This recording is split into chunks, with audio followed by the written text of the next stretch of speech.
you were to ask who in Canada has won the 100 and 200 meter gold medals in the Olympic Games, who would you answer with? If you were to ask elite Canadian athletes if a Canadian has ever won gold in the 100 and 200 meter races in the Olympic Games, I doubt if any of them except the sprinters could tell you who he was.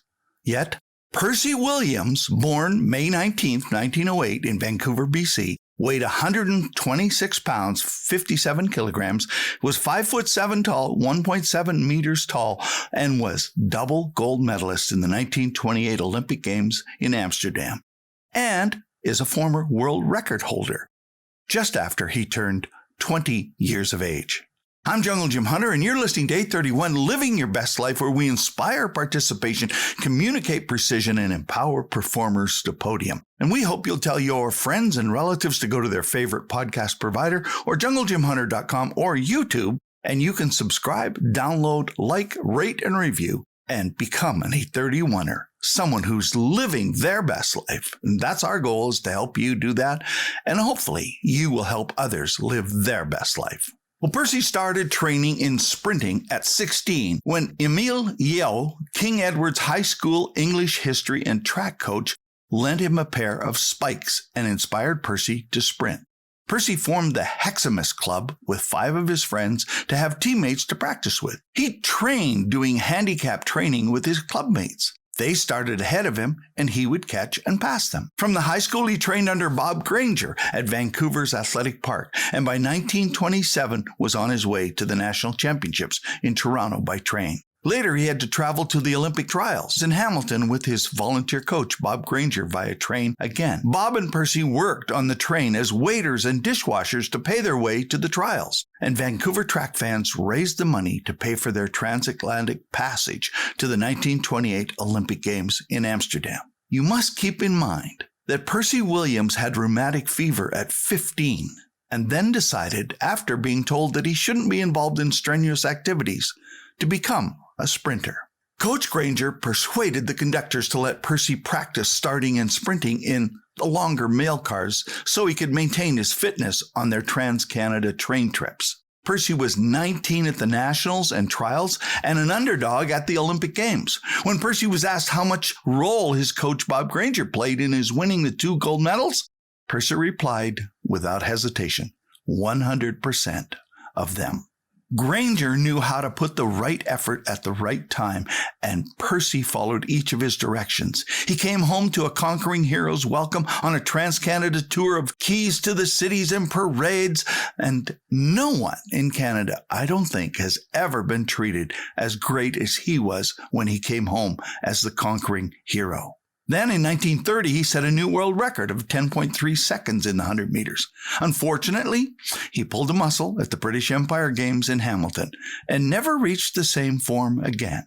In 1950, the Canadian Press voted him Canada's track and field performer of the half century. We often hear ourselves say, "Why did this happen to me?" Or "Why is this happening?" Or we develop excuses for not trying to do something that we were inspired to do before. Percy Williams gave me the answer to my whys, and the realization that when we ask why, it is usually followed up with the reasons why we can't do something or become someone or something that we desire to do. Today, we are concerned about abuse and bullying, and we should always work to remove this kind of treatment.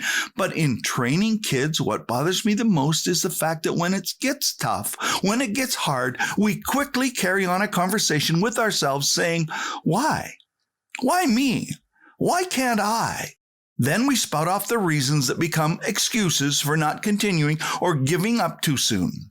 Excuses, when said to yourself, become abuses of yourself. And this is the worst kind of bullying because we do it to ourselves. We don't often think of that as abuse, but it is.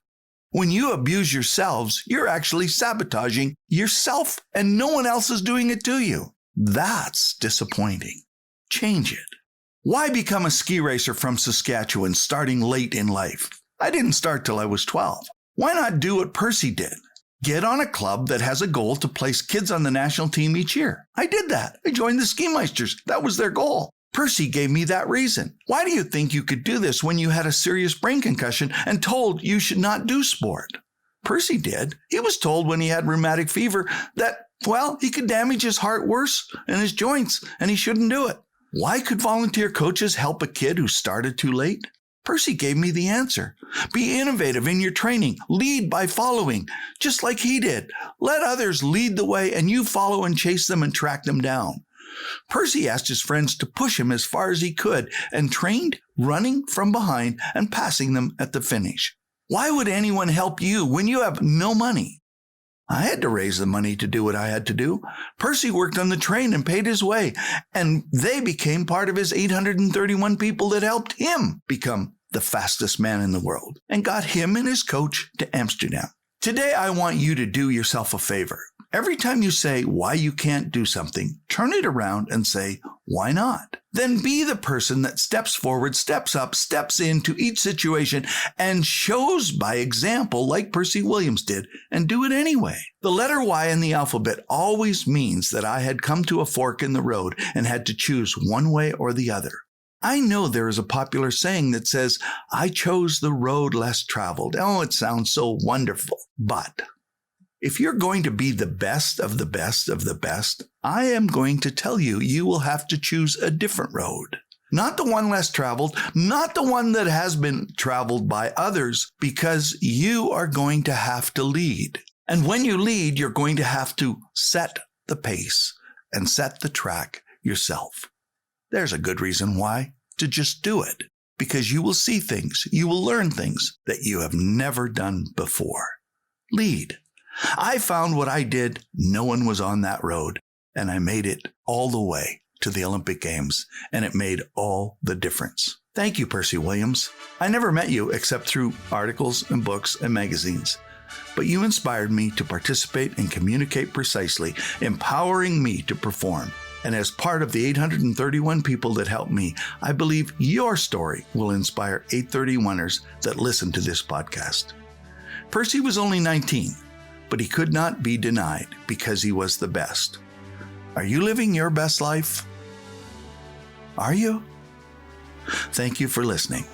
I hope you will have all grown and will be living your best life the next time we meet. My quote for the day, and I leave this with you as you go, is, it's dumb not to be different.